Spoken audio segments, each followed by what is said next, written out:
Âgé aujourd'hui de 72 ans, Yves Tellez enseigne la voie martiale depuis 50 ans. Il fut le représentant de maître Tetsushi Murakami pour la Belgique. Il a publié 8 ouvrages, dont Aikido et Karaté Synergie. Laissons-lui la parole pour préciser l'esprit de cette approche. À notre époque, quand on pense art martial, il y a quand même une très forte confusion entre l'art martial et les sports de combat. Puisque maintenant on pense surtout se défendre, protéger sa petite personne, et c'est peut-être tout à l'opposé du message originel. Tout de même, l'idée fondamentale, c'est de trancher son ego, de ne pas vivre dans une sorte de paranoïa constante, mais de s'ouvrir à l'autre quand bien même il aurait une attitude agressive. Et donc cette confusion entre sport de combat et art martial, c'est vraiment ce qui m'ennuie le plus. Quand on voit ces gosses qui pratiquent du karaté, qui travaillent d'une façon très mécanique, très agressive, avec des cris, ce n'est quand même pas cela la voie. Tous les professeurs, tous les pratiquants d'arts martiaux tiennent plus ou moins le même discours. Il est souvent question d'efficacité, bien sûr. Oui, mais quelle efficacité recherchons-nous? Parce qu'il y a une différence totale entre développer des réflexes relativement brutaux, et donc vivre un petit peu avec cette idée qu'à tout moment on risquerait d'être agressé, ou bien chercher une autre efficacité, un autre niveau. Autrement dit, le combat n'est pas le but. Le combat, la bagarre, ce n'est qu'un moyen. Toutes ces techniques-là ne sont que des moyens pour arriver à une plus grande maîtrise, à plus de calme, et au lieu de développer des réflexes agressifs, au contraire, apprendre à contrôler ses réflexes et avoir toujours une attitude aussi juste que possible. C'est un idéal, j'en conviens, mais c'est notre idéal. Soyons bien clairs. Il est bien évident que rien ne vaut de pratiquer avec un bon professeur, dans un club, dans un dojo, avec des partenaires multiples. Ce que nous vous proposons, c'est une approche accessible à tout un chacun. Sans prétention, quelles que soient vos capacités physiques, éventuellement votre âge, il y a moyen, je pense, au travers d'exercices relativement simples, de cerner, d'appréhender quelque peu les principes fondamentaux des arts martiaux, d'une voie martiale, d'une voie de la paix. Vous avez fait la connaissance de notre professeur, et maintenant nous allons aborder ce qu'il propose. Rappelons tout d'abord que le manuel et les vidéos sont téléchargeables gratuitement. Prenons sans tarder un exemple concret pour illustrer l'originalité de cette approche. Afin de développer un esprit libéré de toute agressivité, nous proposerons aux débutants des exercices réciproques. Les deux partenaires réalisent la même technique. Il n'y a pas un attaquant et un défenseur, un bon et un méchant. Chacun doit découvrir la complémentarité entre les déplacements. Visualisez maintenant une courte démonstration. Si cela vous apparaît hors de votre portée, ne vous inquiétez pas. Vous ne pourrez que progresser, fût-ce en pratiquant très lentement. Et si ces assauts vous semblent manquer de réalisme, rappelez-vous qu'il ne s'agit pas de mimer une bagarre, mais de développer un état d'esprit.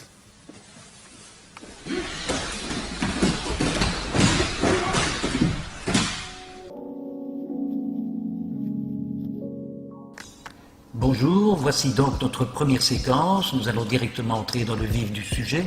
À l'occasion de la séquence 2, nous vous proposerons quelques mouvements d'échauffement.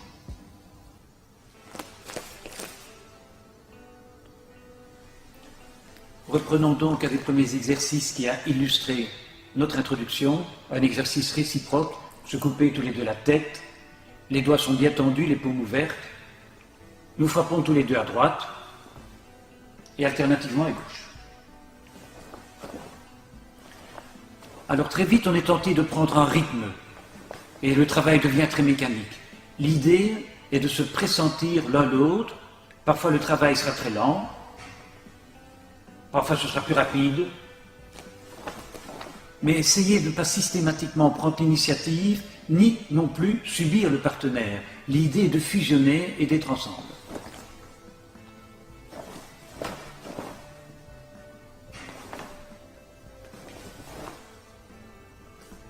Cette idée de fusion devra imprégner tous nos exercices, toutes nos techniques.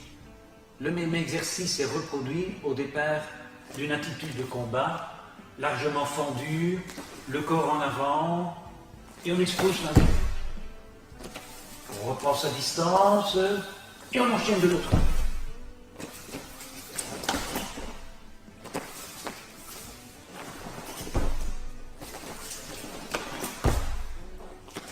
ici encore, bien sûr, ne prenez pas un rythme, essayez de vous pressentir l'un l'autre. Merci. Étape suivante, nous reproduisons droite-gauche, mais cette fois-ci, un partenaire avance et l'autre recule. Revenez s'il te plaît. Doucement, bien se synchroniser.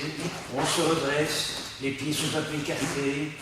La distance tout doucement est ajustée sans que l'on oscille de droite à gauche. Et celui qui avance, à ta gauche.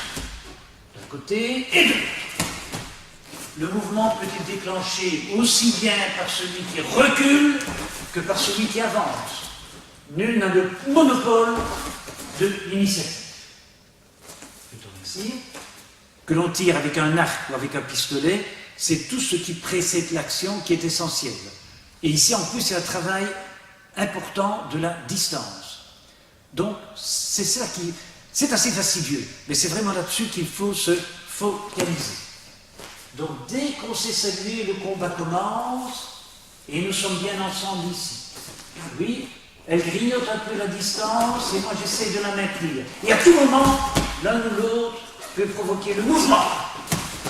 On reprend bien sa distance, on se redresse bien, on a les pieds un peu écartés, les deux pieds sont sur les deux mêmes rails, oui, et on avance. On se redresse, on laisse le partenaire ajuster sa distance, et on revient. Donc, c'est assez exigeant. Il est bien sûr beaucoup plus gai de jouer à la guerre et de faire n'importe quoi comme mouvement. Mais l'essentiel ici, c'est tout ce qui précède, oui, c'est ce travail de grignotage de la distance, tout en restant prêt à exploser. Alors, quelques exercices peut-être pour affiner cela. Nous pouvons simplement avoir un contact avec les deux bras. Voilà, nous sommes ici, tous un petit peu, tous ici. Voilà. Nous nous ressentons l'un l'autre. Je la laisse venir un tout petit peu vers moi. On essaie des pas d'à-coup, on se redresse bien. Oui, à peine, millimètre par millimètre, et un grand pas. Et la même chose. Les rôles s'inversent. Il ne faut pas bien sûr que ce soit toujours le même qui prenne l'initiative. C'est aussi bien elle que moi. Et nous sommes ensemble. On essaie bien droit. Nous pouvons maintenant matérialiser. Tu veux aller chercher le bâton, s'il te plaît? Nous pouvons matérialiser la distance en utilisant un bâton. Alors, dans un premier temps, il ne s'agit pas maintenant d'une arme. Ceci matérialise la distance. Le bras est décontracté, elle avance un pied, j'ai reculé le pied en vis-à-vis. Le bras est détendu, et dès que son ventre, dès que son centre va un petit peu avancer, je dois le ressentir. Et on est ensemble.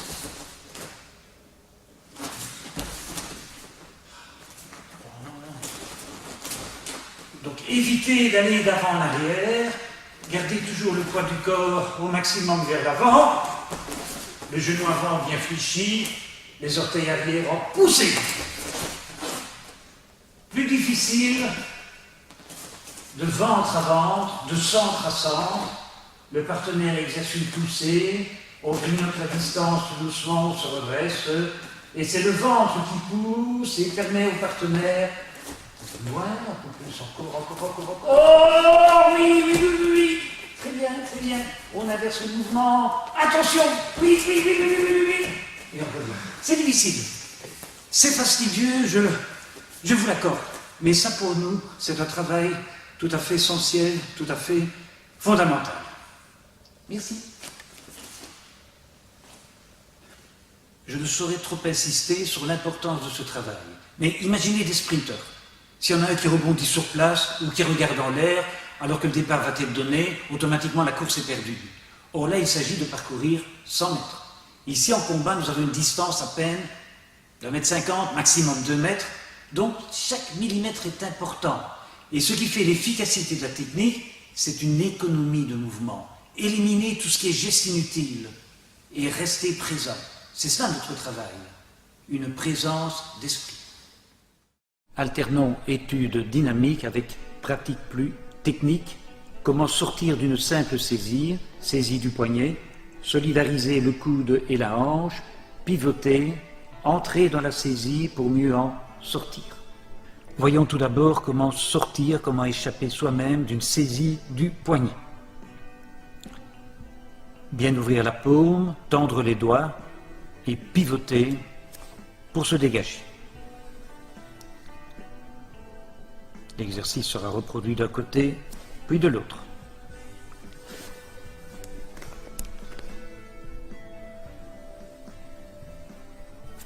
Même travail, même étude avec votre partenaire. Sur saisie de la main du poignet du même côté, le partenaire vous menace de façon à indiquer le sens de l'esquive. Solidariser le coude et la hanche, bien pivoter pour sortir de la saisie. Tout le corps participe au mouvement.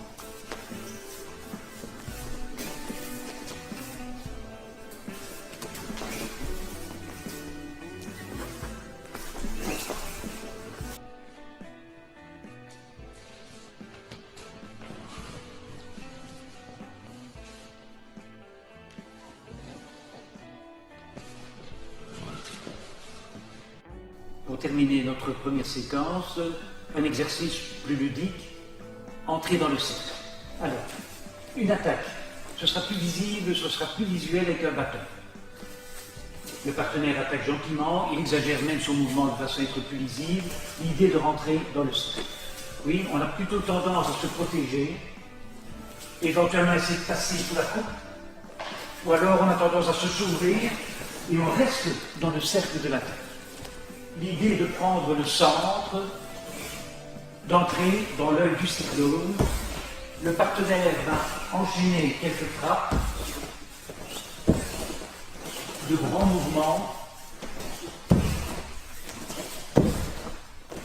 Et à l'instant où le sabre s'abat, vous devriez être en situation de contre-attaquer. Nous ne frappons pas comme des automates. Toute attaque est légèrement circulaire, que ce soit un crochet de boxe, que ce soit la gifle. Donc exagérons cette attaque, un grand cercle, et le partenaire doit prendre le centre de cette attaque. À l'instant où l'attaque se déclenche, il est entré dans l'œil du cyclone. Imaginez que vous tenez un sabre, quand le sabre s'abat, il a pris le centre.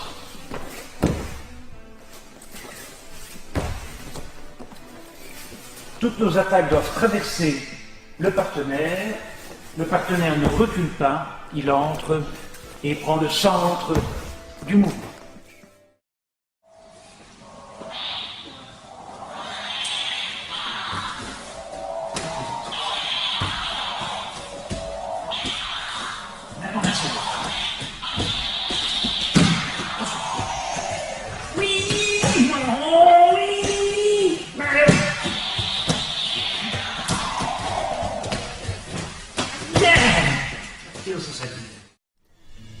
Voilà, notre première séquence est achevée. Bien sûr, il faudra revenir inlassablement sur les mêmes exercices, se corriger, prendre le temps de s'examiner. Si vous êtes persévérant, nous vous donnons rendez-vous pour la séquence 2. Je crois que comme ceci, vous avez déjà une bonne idée de ce que nous pouvons modestement vous offrir. Je dis bien vous offrir. Il ne sera jamais question de vous demander la moindre participation financière. Notre seul souhait est de partager avec le plus grand nombre. Aussi serait-il sympathique de votre part de signaler à vos contacts notre démarche. Il me semble qu'un certain nombre de personnes qui n'envisageraient peut-être pas de pratiquer le judo, de s'inscrire dans un club de karaté, pourraient être intéressées par notre approche. Inscrivez-vous maintenant à notre blog. Vous pourrez réagir, poser vos questions, vous pourrez enregistrer bien sûr la première séquence, mais aussi notre manuel qui compte quelques 120 pages. Et vous obtiendrez une clé qui vous permettra d'accéder à la séquence suivante.